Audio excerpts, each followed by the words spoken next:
Yes, good morning everyone. Good morning, sir. Good morning बेटा, good morning.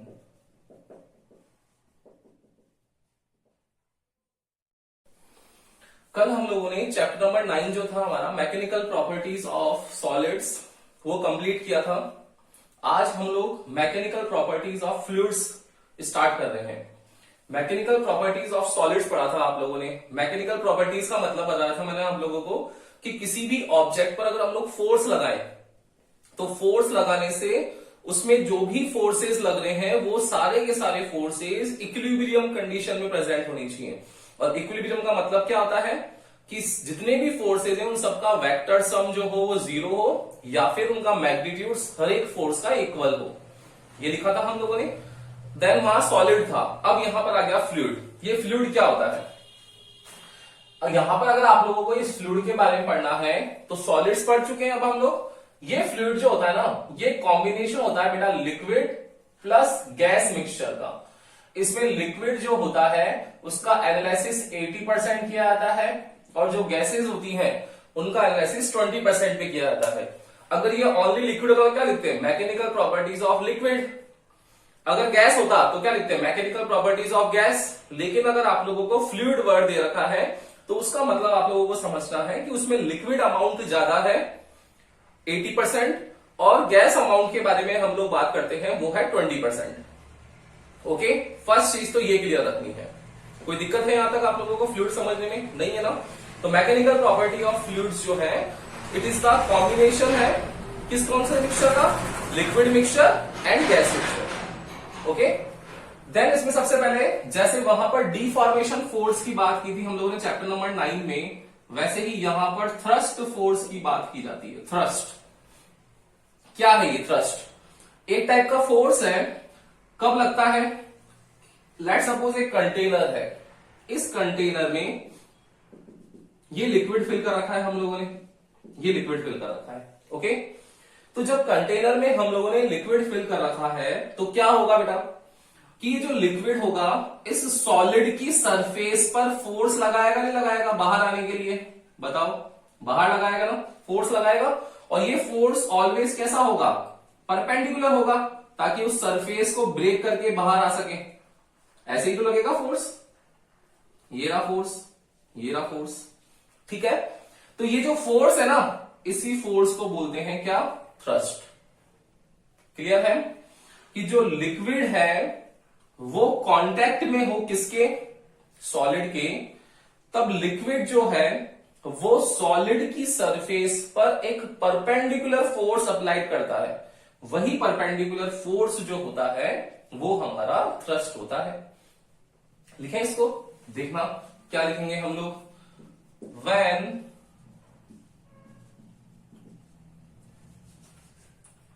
when any liquid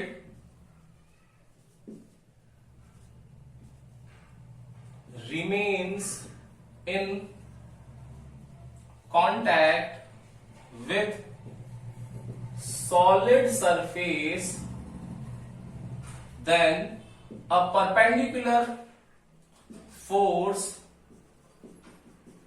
applied by the liquid on solid surface is known as thrust. तो thrust क्या हो गया हमारे पास? When any liquid remains in contact with solid, then a perpendicular force applied by liquid on the solid surface, then it is known as thrust. Okay? ये आप लोगों के पास में सबसे पहले डिफाइन आई है यहां पर थ्रस्ट की. देन फिर आती है यहां पर कि सर ये फोर्स लग रहा है तो ये फोर्स अगर अब हम लोग इसमें एरिया भी इंक्लूड कर ले हैं तो एरिया इंक्लूड करने पर कौन सा चीज आ जाएगी? किस चीज में कन्वर्ट हो जाएगा ये? बताओ.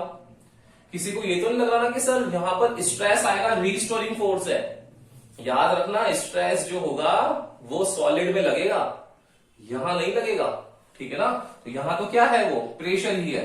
तो पर यूनिट एरिया पर जो फोर्स लग रहा है वही क्या है? हमारा प्रेशर है. तो इसी डायग्राम में अब सेकंड चीज क्या समझ में आनी चाहिए हम लोगों को?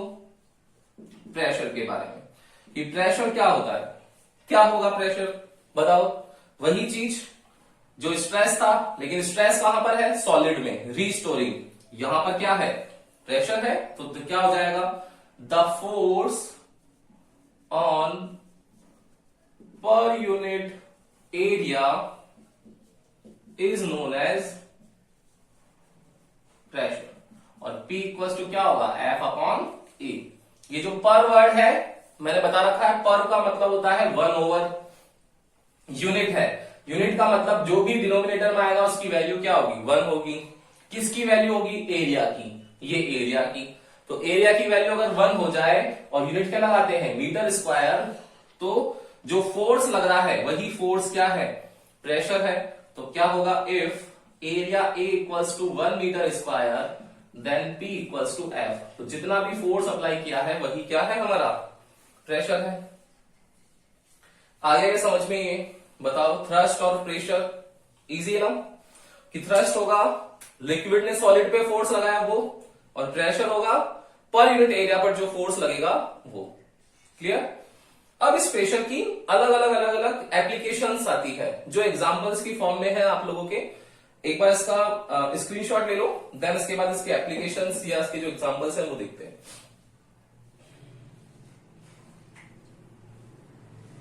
यस, ले लिया आप लोगों ने। अब देखना, अब यहां पर इसकी एप्लीकेशंस है कि प्रेशर को हम लोग कहां पर इसको कंटेन कर सकते हैं, कहां पर कम कर सकते हैं, कहां ज्यादा कर सकते हैं, उस चीज के बारे में एनालिसिस होगा। देखो हम लोगों ने क्या लिखा है, pressure equals to force on per unit area. इसका मतलब क्या है कि अगर फोर्स की वैल्यू को अगर हम लोग वैरी नहीं करें तो प्रेशर जो है वो एरिया के इनवर्सली प्रोपोर्शनल है। मतलब फर्स्ट चीज है कि अगर किसी भी चीज का एरिया ज्यादा होगा तो उस पर लगने वाला प्रेशर कम होगा। सेकंड चीज, अगर एरिया कम है तो प्रेशर की वैल्यू ज्यादा होगी। क्लियर है। इसी कॉन्सेप्ट पर आगे के क्वेश्चंस हैं। फर्स्ट क्वेश्चन, फर्स्ट एग्जांपल की फॉर्म में आता है, वही क्वेश्चन बन जाते हैं आप लोगों के। देखो क्या होगा, एक अगर नीडल है, इंजेक्शन होता है, इंजेक्शन की नीडल है, इंजेक्शन की जो नीडल होती है उसके अलग अलग साइज होते हैं। क्या कि जो जितने भी ह्यूमन बीइंग्स हैं उनको लगाने के लिए हम लोग, किसी भी इंसान को लगाने के लिए क्या होता है, उसकी जो नीडल होती है उसकी वो ऊपर से थिन होती है, ठीक है। लेकिन जितने भी एनिमल्स हैं उनको लगाने वाली जो नीडल होती है वो आप लोगों ने देखा होगा थोड़ी सी यहां से थिक होती है, बड़ी होती है। क्यों, रीजन क्या है, क्योंकि जितने भी यहां पर आप लोगों के पास में ह्यूमन बीइंग्स हैं उनके अंदर जब ये निडल इंसर्ट करते हैं तो इंसर्ट करने पर क्या होगा, इस निडल का थिन है ना, ये थिन है, थिन है मतलब इसका जो क्रॉस सेक्शनल एरिया है वो क्या होगा, कम होगा। क्रॉस सेक्शनल एरिया ज्यादा होने की कम होने की वजह से यहां पर जो प्रेशर होता है वो क्या होता है, ज्यादा अप्लाई होता है। तो ऑटोमेटिक जो भी है वो वेन्स में चली जाती है हमारी, जो भी हम लोग ले रहे हैं दवाई वो हमारी वेन्स में चली जाएगी। यहां पर क्या होगा, अब इसकी थिक है तो इसका एरिया क्या होगा, ज्यादा होगा। क्यों, क्योंकि एनिमल्स की जो स्किन है वो थोड़ी सी थिक होती है तो उसका एरिया ज्यादा है।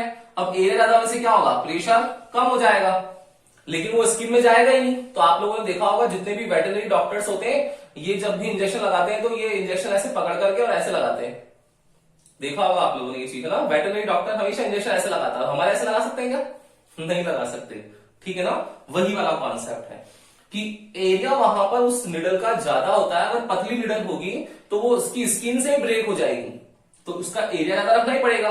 लेकिन कॉन्सेप्ट आ गया कि एरिया ज्यादा होने से प्रेशर कम हो जाता है, तो अब बाहर से प्रेशर लगाना पड़ेगा। बाहर से प्रेशर लगाएंगे तो इजीली इंसर्ट हो जाएगी और हमारा काम हो जाएगा, ठीक है ना। तो पहली चीज आती है कि यहां पर जो नीडल ऑफ इंजेक्शन है वो उसका एरिया, उसके बारे में, एरिया के बारे में क्या कि एरिया अगर कम होता है तो प्रेशर ज्यादा, एरिया ज्यादा होता है तो प्रेशर कम। पहला एग्जांपल। सेकंड एग्जांपल क्या होता है, जितने भी डैम है आप लोगों ने देखा होगा कि अलग अलग रिवर्स पे डैम्स बने हुए होते हैं, उनमें फर्क क्या होता है, क्या होता है आप लोगों ने देखा क्या, उसकी वॉल कैसी होती है, ऊपर से कम होती है नीचे से ज्यादा होती है, यही पढ़ा आप लोगों ने। इस तरीके से वॉल्स होती है डैम की, अब बताओ यहां पर क्या होगा कि ये ऊपर से तो क्या है, नैरोर है, और नीचे से देखो ब्रॉड बना रखी है इसको। क्यों? रीजन वही सेम रीजन। क्या होगा कि जैसे जैसे हम लोग यहां लिक्विड में नीचे की ओर जा रहे हैं, डाउनवर्ड जा रहे हैं, तो प्रेशर की बात करेंगे हम लोग, तो डाउनवर्ड जाएंगे तो क्या होगा बेटा, डाउनवर्ड जाने से उसका एरिया जो है देखो लार्जर है एरिया, लार्जर एरिया होने की वजह से प्रेशर क्या होगा, कम होगा।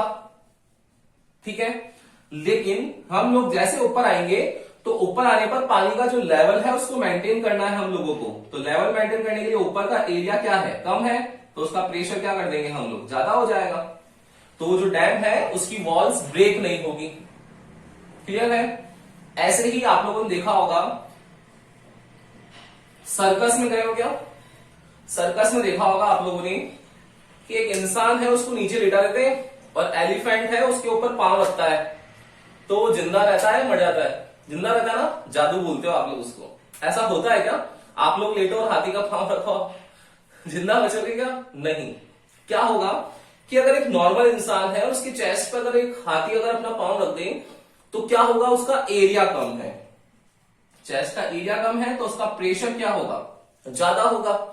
लेकिन सर्कस में क्या किया जाता है कि सर्कस में उस इंसान के ऊपर एक बड़ा सा वुडन ब्लॉक रखा जाता है, बड़ा सा वुडन ब्लॉक रखते हैं, तो वुडन ब्लॉक रखने से उसका एरिया क्या होता है, बढ़ जाता है, जिसकी वजह से हाथी का जो प्रेशर होता है उस पर लगने वाला वो कम हो जाता है, तो वो जो इंसान है उस प्रेशर को वो बेयर कर सकता है। आया समझ में? ऐसे ही बहुत सारे एग्जांपल्स हैं, घर बनाते हैं हम लोग, है ना, तो जितने भी मकान बनते हैं उनमें क्या होता है, क्या होता है कि जो नीचे की जो उसकी हम लोग बोलते हैं जिसको नींव बोलते हैं, बेस होता है, वो कंपैरेटिवली ज्यादा बड़ा होता है और ऊपर थोड़ा सा कम होता जाता है, ऊपर कम होता जाता है। क्यों? वही चीज कि पूरे मकान का प्रेशर आ रहा है इसके ऊपर, तो प्रेशर को कम करना है, तो प्रेशर को कम कैसे कर सकते हैं, प्रेशर को कम कर सकते हैं एरिया बढ़ा करके, तो उसका जो बेस एरिया होता है वो बढ़ा लेते हैं और ऊपर से इसको धीरे धीरे धीरे धीरे उसको कम करते जाते हैं। ठीक है ना? तो जितने भी आप लोगों ने एग्जाम्पल्स देखे हैं ये आप लोगों के डेली रूटीन के एग्जाम्पल्स हैं, इनमें से कोई भी पर्टिकुलर ऐसा नहीं है कि यही क्वेश्चन आएगा एग्जाम में, कोई सा भी एक रीजनिंग का क्वेश्चन आ सकता है आप लोगों के पास में कि भाई ये वाला क्वेश्चन आ गया, जैसे इंजेक्शन वाला, डैम वाला आ गया कि जो डैम होती वॉल्स होती है डैम की, उनको कहां से कम कहां से बड़ा बनाया जाता है, क्यों रीजन, उसके बाद ये वाला कि एलिफेंट वाला, उसके बाद मकान वाला, तो ऐसे बहुत सारे एग्जांपल्स हैं जो आप लोगों के कॉन्सेप्ट में आ सकते हैं, लेकिन ध्यान क्या रखना है इस कॉन्सेप्ट को, मेन यही चीज है कि आप लोगों के पास में जब भी अगर कोई ऐसा कॉन्सेप्ट आए तो दिमाग में आना चाहिए प्रेशर और एरिया वाला, कि अगर आप लोगों के पास में प्रेशर की वैल्यू को कम करना है तो एरिया इंक्रीज करना पड़ेगा, और प्रेशर की वैल्यू अगर ज्यादा चाहिए तो उस पर एरिया को कम करना पड़ेगा। क्लियर है क्या? आया समझ में? आ गया आप लोगों को एग्जांपल्स? यस और नो? बताओ। Yes sir. ले लो उसका भी स्क्रीनशॉट। देन इसके बाद हम लोग चलते हैं नेक्स्ट टॉपिक हमारा डेंसिटी। ले लिया?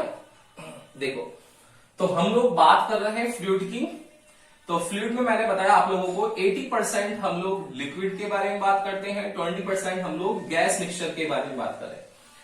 तो अब यहां पर आप लोगों के पास में आ गया कि जो लिक्विड फोर्स लगाता है वो थ्रस्ट होता है, और वही फोर्स अगर पर यूनिट एरिया पे लगता है तो प्रेशर बोलते हैं।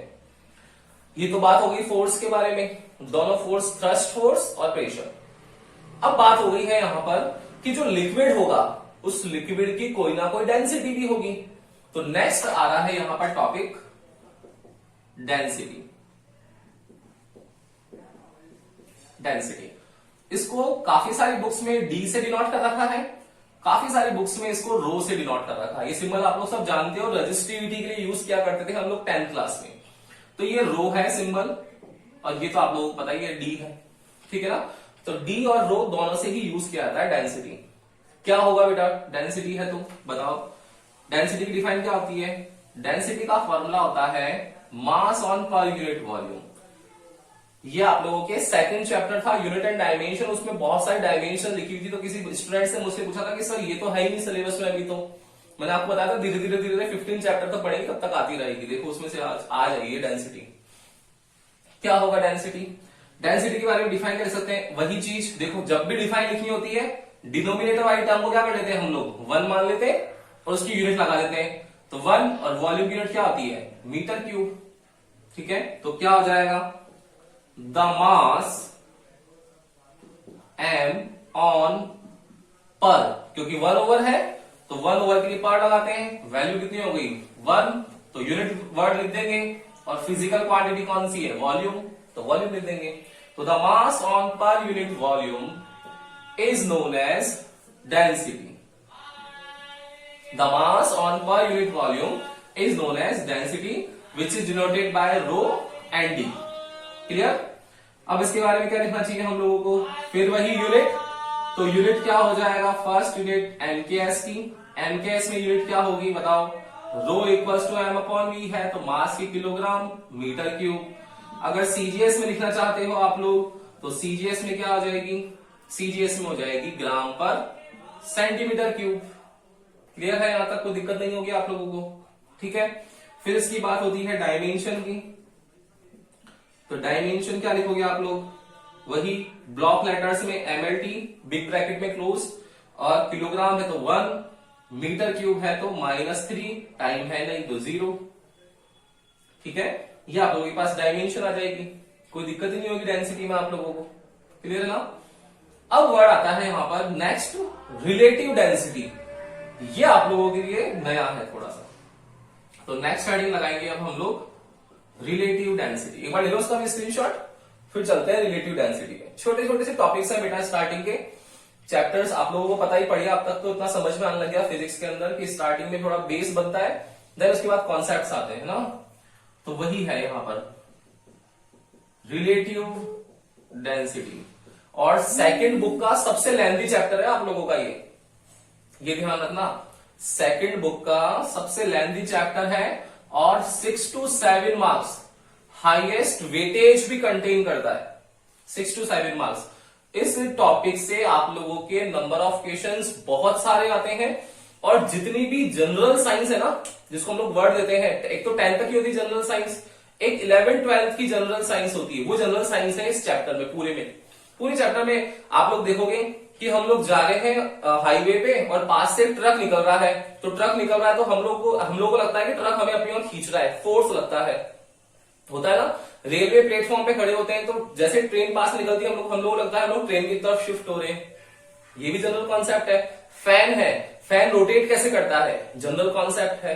ब्रेक, जो हम लोग गाड़ी चला रहे हैं उस गाड़ी में ब्रेक अप्लाई होते हैं, तो आप लोगों ने देखा होगा पहले की जो गाड़ियां थी उसमें अगर सडनली ब्रेक अप्लाई कर दे तो वो गाड़ी जो होती थी वो ऐसे मतलब पलट जाती थी, लेकिन आजकल की गाड़ियों में एबीएस आता है तो वो गाड़ी पलटती नहीं है, वो एबीएस का कॉन्सेप्ट आएगा।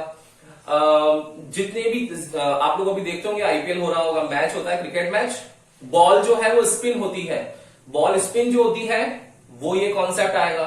ठीक है ना। एरोप्लेन्स कैसे उड़ते हैं उनका कॉन्सेप्ट आएगा। मतलब जितनी भी जनरल साइंस है ना वो सारी की सारी जनरल साइंस इस चैप्टर में इंक्लूड कर रखी है। तो ये चैप्टर उस पर्पज से काफी इंपॉर्टेंट हो जाता है कि साइंस को अगर हम लोग नॉर्मली अगर हम लोग देखते हैं कहीं बैठते हैं तो क्या होता है, कहीं पर हम लोगों को नॉर्मल क्वेश्चन पूछते जाते हैं कि अच्छा बॉल स्पिन हो रही बताओ कैसे हो रही है। अब वहां पर हमारी सिटी बिट्टी को कि उनको पता ही नहीं होगी कॉन्सेप्ट क्या हो रहा है, तो वो कॉन्सेप्ट जो है छोटे कॉन्सेप्ट है लेकिन इंपॉर्टेंट कॉन्सेप्ट है हमारी नॉलेज के लिए, वो जनरल नॉलेज इंक्रीज कर रहे हैं जनरल साइंस से।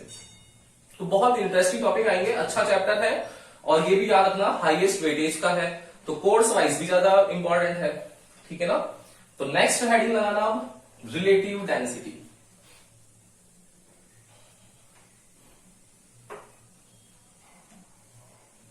अब देखो ये वर्ड आ गया रिलेटिव, ये तो अपन ने शुरू में बेसिक क्लासेस में सीखा था ना ये वर्ड रिलेटिव।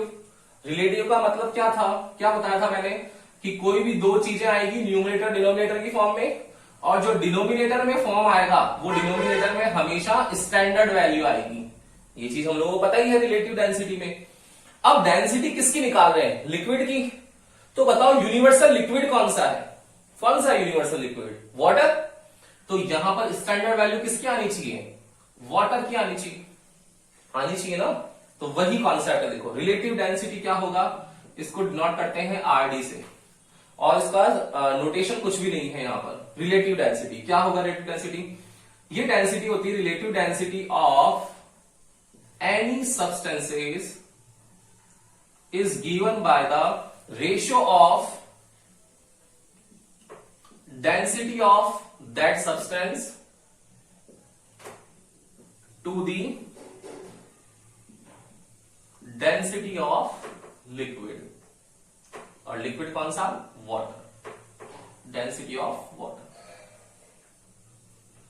देखो कितना इजी है कि जो रिलेटिव डेंसिटी है वो density of substance to the density of water है।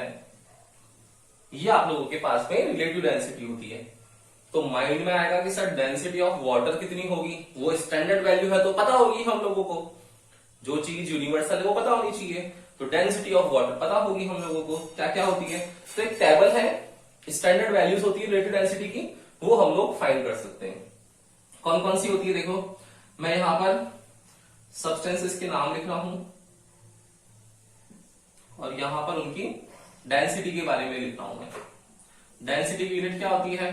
किलोग्राम पर मीटर क्यूब या फिर ग्राम पर सेंटीमीटर क्यूब। मैंने फर्स्ट लिख दिया, जैसे वाटर है तो वाटर की डेंसिटी कितनी होती है देखना पड़ेगा। तो वाटर की डेंसिटी होती है 1 × 10⁻³ यूनिट लगा लो, किलोग्राम पर मीटर क्यूब 1 होती है।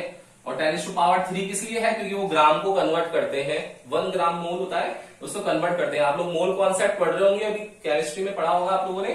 कन्वर्ट करने के लिए 10⁻³ से मल्टीप्लाई करेंगे। सेकंड होता है यहां पर एयर। अब एयर की कितनी होती है? एयर की होती है 1.29। क्लियर है? एयर की होती है 1.29, मतलब ऑक्सीजन पार्टिकल कंटेन करता है मीन, तो 1.29 हम लोग लिख सकते हैं उसकी। थर्ड आती है यहां पर जो इंपॉर्टेंट है वो आता है मरकरी। मरकरी जो थर्मोमीटर्स में, बैरोमीटर्स में फिल होता है, ब्राउनिश मटेरियल, वो होता है मरकरी, है ना। होता लिक्विड है लेकिन सारी प्रॉपर्टीज जो होती है वो सॉलिड की जैसे बिहेव करता है। तो मरकरी जो होगा वो यूज, उसकी सबसे डेंसिटी जो है वो है 13.6 × 10⁻³ किलोग्राम पर मीटर क्यूब। हाईएस्ट है ये डेंसिटी। हाईएस्ट डेंसिटी होने की वजह से ही इसको हर जगह यूज किया जाता है। जैसे लैक्टोमीटर है, जो मिल्क होता है उसके लिए हम लोग उसका जो रेशियोज निकालते हैं वो लैक्टोमीटर, प्रेशर के लिए बैरोमीटर, टेम्परेचर के लिए थर्मोमीटर, ये यूज करते हैं ना। इन सब के अंदर कौन सा होता है लिक्विड? मरकरी। क्यों? क्योंकि हायर डेंसिटी का होता है, ठीक है ना। बाकी और कोई भी ऐसा लिक्विड नहीं है जिसकी डेंसिटी इससे ज्यादा हो। 13.6 × 10⁻³ किलोग्राम पर मीटर। तो ये कुछ स्टैंडर्ड है, ये ध्यान रखने होते हैं। बाकी अगर आपको किसी और के निकलवाएगा वो आपको हमेशा एग्जाम में देगा, ठीक है ना। वैल्यूज आप लोगों की आएगी। तो ये लिख लो, एक बार ले लो इसका स्क्रीनशॉट।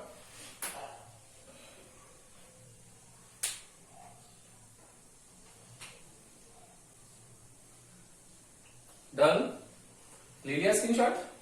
अब देखना, अब आता है यहां पर कि हम लोग जो बात कर रहे हैं क्या क्या?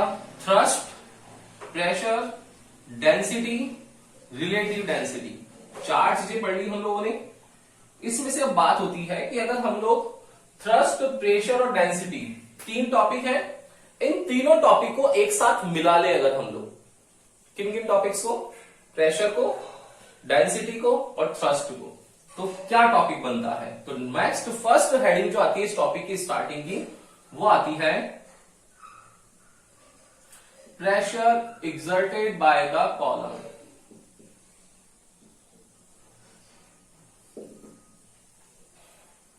Pressure exerted by the column क्या होगा? एक कंटेनर है, उस कंटेनर के अंदर हम लोगों ने